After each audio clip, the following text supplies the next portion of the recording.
Hello again. My name is Marvin. We are working our way through Andrew Skirka's The Ultimate Hiker's Gear Guide. I recommend this book. It's certainly not the only one on backpacking gear, but it's a good one. And I'm doing this in advance of the Summit Series hike in 2020. It's being led by James Kraft at his request, just to kind of get the guys that are going with us oriented to some thoughts about gear. Not an expert. Um, have done a fair amount of research, and I'm just kind of sharing what I feel like I've learned. Your mileage will absolutely vary. So this installment, we're in the chapter entitled Shelters, um, and this is kind of the final um, or the next uh, part of the big three, which are clothing, sleeping. I'm sorry, packs, your backpack, your sleeping system, and your shelter. Right. So we're going to do packs here in a few, and we just did sleeping bags or sleeping systems. So kind of like sleeping, the shelter is a system. Um, you know, if you're kind of from back in the day like I am, your first exposure to a tent was some big four-sided uh, kind of pyramid-shaped thing made out of some sort of canvas that pitched with a whole bunch of poles and stakes and guy lines, and you could stand up inside it and have a small dance party. And but the only way to get it from A to B was in a car, and it took three people to pitch, and it weighed a bazillion pounds. Um, the world has obviously evolved quite a bit, and so now we have shelter systems, and they range everything from what's called cowboy camping, which is basically just you and your sleeping pad and maybe a thin sheet of plastic on the ground, fully exposed to the elements. God forbid that it rain on you. Um, through to full blown mountaineering, can survive Camp 4 on Everest, um, tents, and everything in between. So I'm gonna constrain my focus to things that are three season worthy, because I'm not even an expert on that, much less all the other stuff. Um, the obvious trade off is weight for performance. Um, there are some other bits that I'm not really going to talk about because I just have zero experience, and they don't really fit what I'm trying to do. So if you kind of work your way up from cowboy camping, the next step is what are called personal bivvies. So basically, think of this as a sleeping bag sized tent. Um, it's just a cover that goes over your sleeping bag. Typically, it is waterproof on the bottom and breathable on the top. It's not really going to protect you very well from the rain. It's potentially going to get a lot of condensation inside of it. Um, and these shelters were originally developed for mountaineering, emergency mountaineering situations, where if you got caught in a snowstorm or something away from camp, you could kind of pitch this shelter, uh, throw your sleeping bag inside of it, get in your sleeping bag with all your clothes on, and hope that the storm passed before you froze to death.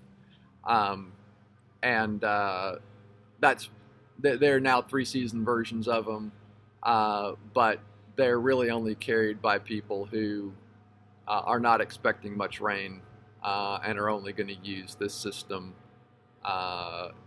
in the case of something unexpected. It's not how you want to sleep, multiple nights in a row, or really any night in a row, unless you absolutely have to. Okay, so if you kind of move on from there, you get into tarps. Um, And a tarp is, in the simplest sense, exactly what it sounds like. It's a square, rectangular sheet of waterproof material and some guy lines or ropes or whatever. And you kind of pitch a guy line between a couple of trees, and you slap the tarp over the top, over the guy line, and you stake out the four corners, and you sleep under that on some sort of a waterproof barrier between you and the ground. Um, the so and then if you move from there, you move into kind of single wall tents, and then you move into double wall tents, and then you move into more expedition oriented, four season stuff that I'm not going to talk about. So the deal on shelters is that you're constantly fighting a battle between ventilation and condensation, or protection from the elements and weight. So there are always these two competing factors that you're trying to manage. So if you think about tarps, obviously they ventilate really, really well, but they don't provide, in most cases, as much protection from the environment as something with a floor and doors and what have you. Now, there are some engineered tarps that are a little bit more like a tent without actually being a tent, but it's pretty hard to get a tarp that has the same protection from bugs, for example, as you're going to get out of a tent. On the other hand, you're going to experience significantly less condensation in the typical tarp setup than you are in a tent. Why is condensation bad? Condensation is water. Water gets your gear wet. Wet gear is cold. And the only way to really prevent condensation once you're in your tent is through some amount of ventilation. But ventilation obviously results in kind of letting the elements in, whether it's cold or wet or bugs or what have you. Andrew Skirka is a huge tarp aficionado. He really geeks out on it, and it seems like it works super well for him. Other thru hikers, it's kind of a trend in the backpacking, especially the ultralight community, these tarp systems, and they seem, a lot of people are big fans. It's definitely more versatile than a tent. There's lots of different ways you can pitch a tarp to set yourself up for different kinds of situations, and so a lot of people like it. Kind of the next step is single wall tents. The advantage of a single wall tent, there's a couple. Compared to a tarp, it has a floor, it has bug netting, and it has a roof. It's one integrated unit, so it protects you better from the outdoors and the creepy crawlies and the weather and what have you. But it's not as versatile. In a single wall configuration, you're absolutely going to deal, in certain situations at least, with condensation on the inside that you're going to have to be careful of, maybe wipe down. Your gear has a higher chance of getting wet, and therefore you needing to dry it out at some point. Double wall shelters, the inner wall is mesh or some sort of a very thin, very breathable nylon material, and then the outer layer, typically called the rain fly or the rain sheet, is waterproof, or at least highly water resistant. So in this case, the theory goes, the moisture is going to escape through the breathable inner shell, and any condensation that occurs is going to occur on the inside of the outer shell, and then it's either going to run down that shell or, in the worst case, drip down, but not penetrate the inner shell. Um, so a little bit better at managing condensation, but obviously heavier. Um, and For a couple of reasons. One, you've got more material, albeit fairly light material. And secondarily, there are examples where this isn't true, but in most cases, um, you require a pole system to set the tent up with, whereas a lot of the single wall shelters out there pitch with a trekking pole, um, which you're carrying with you anyway. We'll talk about trekking poles in a later chapter. Um, but the theory on the tarps and a lot of the single wall shelters is no poles other than the one or two trekking, either other than one or two trekking poles, which you're already carrying with you. So, my personal choice was a single wall Dyneema fiber tent. Talk about materials in a second. From Z-Packs. I am spending 4 extra ounces to get the 2-person version versus the 1-person version. That is just a decision so that when I go backpacking with my daughter, we can sleep in the same tent. It will, it's a luxury to have the extra space. I'll be able to have my pack and everything inside the tent with me as opposed to stuck outside somewhere, like I would in a single wall, in a single person. And so the 4 ounces, totally worth it to me. But I could save a quarter pound by going with a single wall shelter or a single person shelter. Materials. Let's talk about this for a second.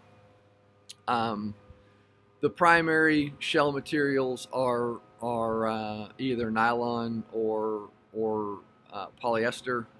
The nylons are coated with either polyurethane, polyethylene, or silicone. So if you see PU nylon, that's polyurethane. If you see PE nylon, that's polyethylene nylon. And if you see sil nylon or silnil, that's the silicone coated nylon. The advantages of the nylons are they are highly waterproof. They stand up well, but they are a little bit heavier. The silicone coated nylon is the lightest and most water resistant of the bunch, but it's also a little bit more expensive. We've talked about waterproof, breathable. They're fabrics. They're neither. For shelters, absolutely stay away from them. They won't breathe and they won't keep the water out. So you're wasting your time and your money, and you're going to be miserable. The tent that I purchased is made out of a different material. It's a polyester based material,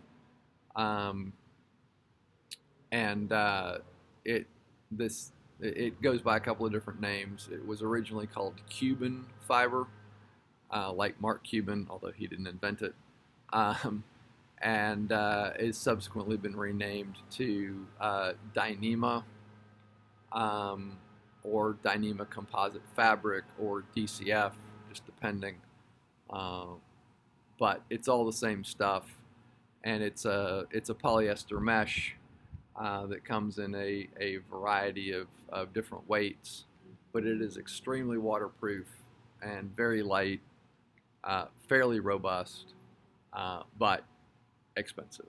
So you're going to spend more for a DCF shelter than you will from something made out of nylon, and any of the coated nylons. Only other thing quickly to talk about is whether you're going to use a ground sheet or not. They're typically not required. They do add some weight, uh, and but they do add some, protection for your tent from whatever's going along the ground. So if you're not going to use a ground sheet, you just have to do a really good job of site selection and making sure that there aren't any pokey, prickly things that are going to puncture the bottom of your tent and potentially your air mattress and what have you during the night. I'm not going to talk about hammocks. That is the latest rage in camping gear. I can't quite figure it out, to be perfectly honest with you. Seems like a pretty terrible idea to me, but that's 50,000 feet. I haven't actually tried it. One last thing I will point out, I will talk about. I'm not convinced on the tarps that there's a real weight savings. I think you can get a tarp system that's lighter than, call it, the lightest single wall tents out there. That's for sure. But I don't think that you can get, it doesn't seem to me like you can get a tarp system that will perform in all circumstances the same as a single wall tent and be lighter. So, I mean, it's always a trade-off between weight and functionality. But for me personally, a single-walled shelter was kind of the minimum acceptable level of functionality that I was willing to go with, given my level of experience. Now, when I've hiked 33,000 miles like Andrew Skirka has, many of them off trail, maybe I'll be in a position to say, yeah, you know what, a tarp works just fine for me like he does. But right now, I'm not there. So I'm in a single wall tent at 20 ounces and hopefully very happy to be there.